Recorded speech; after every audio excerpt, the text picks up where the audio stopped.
Okay, so the kids and I are still working our way through this book right here. You see the oldest of the Dragonlance books, and that is a very old copy. Um, Made it through chapter one.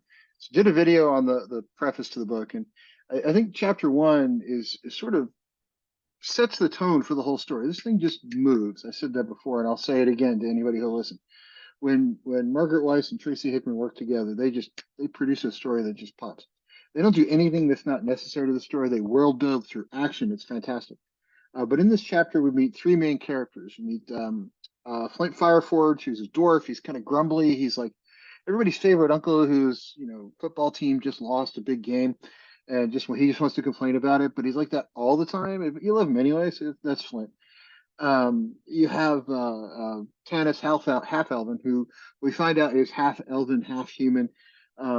But we don't really find that out just for the sake of throwing it out there. We throw that out because it really does make a difference to the story. It really does matter. The then we meet Hasselhoff Burfoot, who's one of my favorite characters in all fantasy fiction. He's a Kender, who's a race of beings that is just kind of curious about everything. They're very childlike. They just want to know what's going on. They don't want to discuss it. They don't care about the details. They don't care about the gossip. They're like, hey, something's happening over there. Let's go see. Who cares that it's a giant dragon about to come kill you? They haven't seen a dragon before and they want to see it. So they kind of have no fear. They also have very unique views on property values. So watch your wallet and your money around them because it may wind up accidentally falling into their bag for safekeeping. You got to love Kendra, but especially Tasselhoff. I think he's the brains of the story to come, but that's just my personal opinion.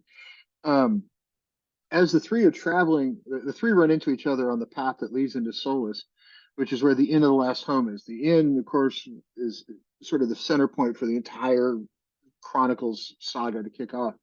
But you got to get all your heroes there in the first place. And as we learned in the preface, that there's something big's about to happen. So these three are traveling back to the Inn of the Last Home, which was in Solus, which is their home. And we find that Flint, really does miss the place. He's been gone for 5 years. He and Tanis have a whole conversation about how maybe people remember us, maybe they won't. We've been gone a while. Who knows what's changed? Well, we also learned that these two have heard that there's rumblings of problems here in Solus with people disappearing and people being taken away and questioned for religious reasons because there's more than one God, and we want to know which God's the most important one. And these two went off on their adventures to try to find evidence of the true gods, whatever that means to them. So it's kind of interesting that they bring that in. Now, I want to warn everybody that religion is not overly involved in the books. It's just not. It really is a fantasy adventure book, but it does have some involvement of quote gods. So you'll see that later. But when the three kind of meet up together, and of course Flint and Tasselhoff have a little argument about something, we also learn that the three are very old friends just by listening to Flint grumble. He and Tanis haven't seen each other for 5 years. So of course the first thing Flint says is, "Hey, what's with the beard? You were ugly enough, man. Why the beard?"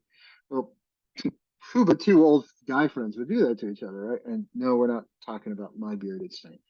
But Tasselhoff and Flint and Tanis are heading into town, and they run into this group of hobgoblins who are off searching for this blue crystal staff, and they want to search everything they've got and say, "Oh, give it to us, or you're under arrest." Well, of course, these three have a different concept of what that means, so there's a little fight that ensues, and it's really interesting stuff. So the book really does kick off like just going gangbusters with action and world building.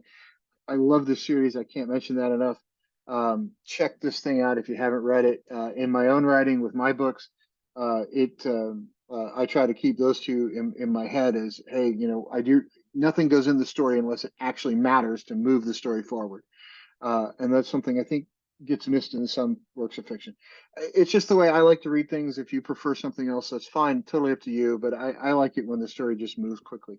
And this one certainly does that. So enjoy it. If you haven't checked it out yet, check out the One for All social media management platform. It helps you send all your posts to the different social media platforms with far less effort than it would to going to each one individually. So check it out today.